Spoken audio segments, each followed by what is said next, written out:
Hi Jacqueline, I just thought it would be nice to spend a few minutes just talking about your new piece of work, which I understand is a lithograph. Maybe you can talk about that work and your most recent body of work.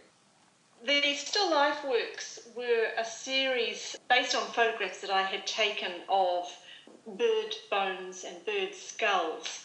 Because one of the things that I'm interested in is the way bones, whether they're human or animal, can sort of provoke quite emotional responses from people. Bones, I think, sort of speak to us in a variety of ways. I was wanting to convey a sense of ephemeralness with a sort of floating muslin and a sort of quite stark, vibrant colour. When I'd finished that series, I was quite keen to get back to drawing. It occurred to me that one of the best means of drawing is lithograph. Began thinking how I might go about making a series of lithographs. So this piece was produced with the assistance of John Putsatiri at the Auckland Print Studio. Maybe you can tell us a bit more how that worked and the relationship. Yes, the Auckland Print Studio has established a very collaborative process, perhaps I think quite unusual in New Zealand, in that they provide the sort of technical and aesthetic support. So not only do they actually print the work that you produce, but John is very supportive in talking through the ideas and the processes that you want to express through the drawing. So there's obviously a close relationship between drawing and lithography. What are some of the subtle differences, I suppose, between a typical drawing and the experience of drawing on a stone? One of the lovely things that I discovered about drawing on the stone is the texture. Because you're drawing with very fine, sort of crayon-like tools, you get a very soft tonal quality that I really rather enjoyed.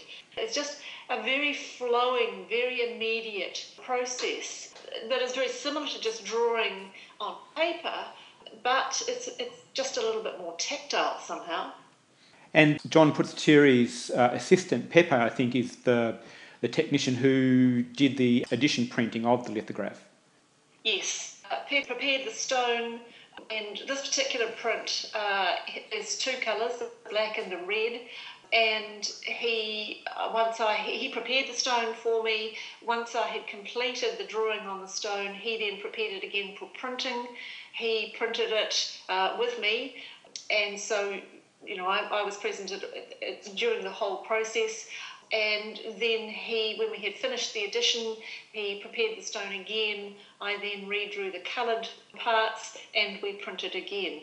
That's actually quite a long process. It sounds like it, and having that technical expertise behind you, I think, would obviously be very helpful. I really enjoyed it. It's not something that I have done before. I am used to printing my own work. And this was a process where you've got somebody with good aesthetic and technical expertise who you can talk through things like colour and texture and some of the details that I probably would just automatically go through by myself. And I really enjoy being able to test ideas with both John and Pepe. So that sounds like something that the collaborative process brings, things that happen in the studio that you can't really anticipate. That seems to be the real kind of energy that often comes from that collaboration. Exactly. So do you have any future plans for more lithographs? Yes, I have. Now that I've sort of got a sense of how it works, I have done some more drawings and am preparing to do a larger lithograph, and I'm hoping this time being able to be a little bit more adventurous in terms of the use of colour and the variety of colour. Great. Well, that sounds really exciting, Jacqueline. Thank you for that, and we look forward to seeing the work in the gallery. Thank you, me too.